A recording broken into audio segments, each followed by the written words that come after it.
ओम श्री सिद्ध भैरवाय नमः. बघा आता आपल्याला काय देव, आता विज्ञान युगामध्ये आपण काय म्हणतो, माणूस विकसित झाला. माझं असं म्हणणं आहे, विज्ञान युगात माणूस अधोगतीला गेला.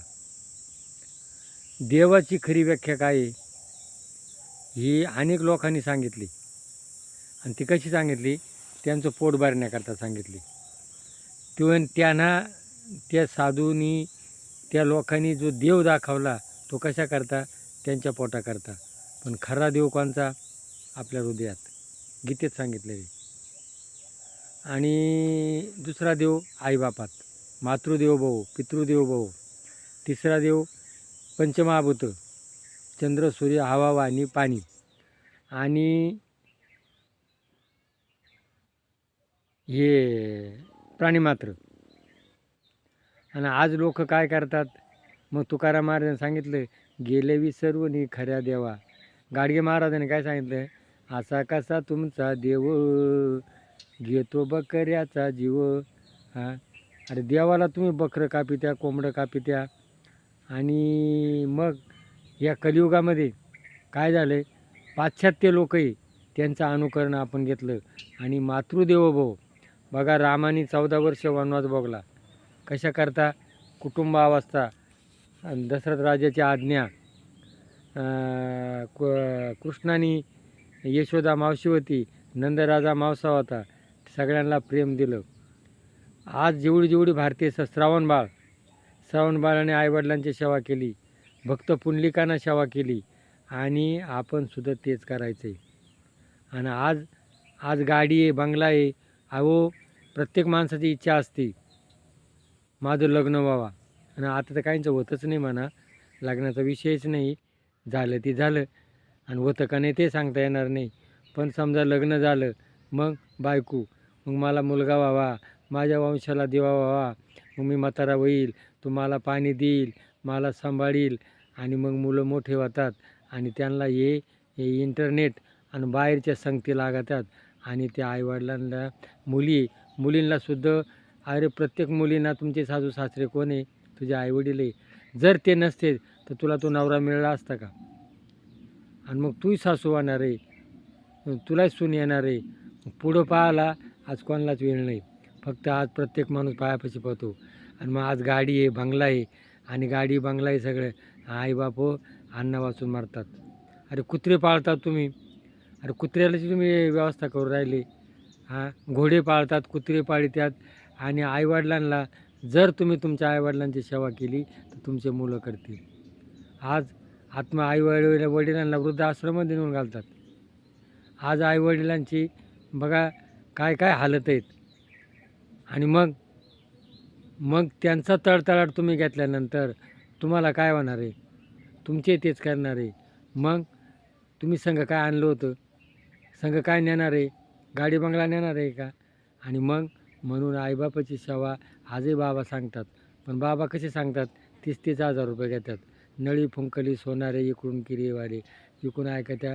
स्वाध्यायामध्ये पांडुरंग शास्त्री आठवलेने सांगितलेले, मातृदेवोभव, पितृदेवोभव, आचार्य देवोभव.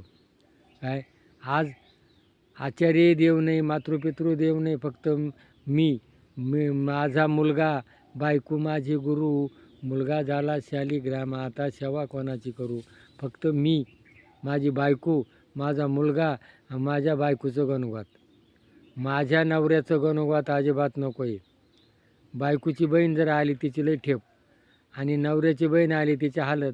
आणि मग ती बहीण काय करते, वाटा घेते प्रॉपर्टीमध्ये. म्हणून आज मातृदेवोभव, बघा आईवडिलांची जर सेवा केली, त्यांचा दर्शन तुमचा आशीर्वाद मिळतो, तुम्ही संग काही. म्हणून उन्मत्त मानवाला निसर्ग आखूड राहिला आहे. या कलियुगामध्ये उन्मत्तपणा माजला, आणि उत्मत्तपणा करता बायकोना नवऱ्याची आज्ञा पाळली पाहिजे, लहान्या भावांना मोठ्या भावाची केली पाहिजे, आईवडिलांची सेवा केली पाहिजे. आपली बायको आहे, त्या बायकोचा आपण आदर केला पाहिजे. आज कुटुंब अवस्था राहिली नाही. गोठ्यामध्ये काय जनावरं बांधतात, ते एकमेकाला मारतात, ज्याला हे खातं तसं आज कोण केव्हा येतं खातं. कुटुंबामध्ये सायं प्रार्थना नाही, काही नाही, काही नाही. आणि मला फुकट कसं मिळेल आणि फुकट मिळायच्या या आशेमध्ये लोक जिकडे तिकडे धावू लागले आणि खरा देव विसरून गेले.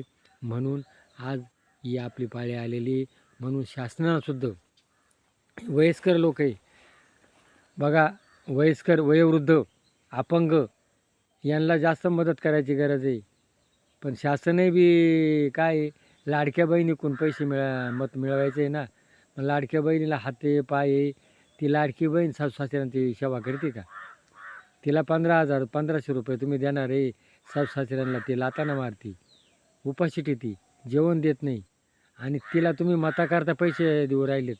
आणि जो वृद्ध आश्रम आहे, जे वृद्ध आहेत, ज्यांना खरं गरज आहे, त्यांनी कष्ट केलेले, काम केलेले, आणि त्यांना तुम्ही आज त्यांचा पगार वेळेवर नाही आहे. काय पहिल्या महिलांची काळजी करता का? स्वार्थ आहे. शासनाकडं सुद्धा स्वार्थ आहे. अरे तुम्ही सुद्धा सत्ता बघणार आहे, तुम्ही संघ काय नेणार आहे? तुमची उद्या तीच अवस्था आहे. म्हणून वृद्धांची काळजी करा. शासनाने वृद्धांची काळजी करावा. त्यांची वेळच्या वेळी त्यांना द्या. त्यांचा आजारपण आहे, त्यांना चष्मा आहे, त्यांना काही लागणारं साहित्य आहे, त्यांची मुलंही देते नाही आणि शासनही देत नाही. आणि मग आज बघा एक ठिकाणी दोघांना नवरा बायकोनी मुलं त्यांना पैसे देईना, त्यांना जेवण देईना, आणि त्यांनी लाकडं रचून ठेवले, पाणी आणून ठेवलं, आणि झाडाला त्यांनी दोघांनी फाशी घेतली. काय मग जर याच्यामध्ये वृद्ध फाशी घेत असेल तर मोदी सरकारनं या या फडणवीस सरकारनं विचार करा आणि वृद्धांना यांचा पगार वेळेवर नाही आहे, वृद्धांची काळजी करा. तुम्ही म्हातारे होणार आहे, तुमची तीच अवस्था आहे. म्हणून सगळ्यात मातृदेवो भव पितृदेवो भव, शासनानं सुद्धा वृद्धांचे पगार वेळच्या वेळी करावा. आणि खऱ्या देवाची ओळख मी करून देऊ राहिलो आहे. म्हणून हा खेडचा भैरोबा जो आहे, याने काय केली, शंकर पार्वती सेवा केली.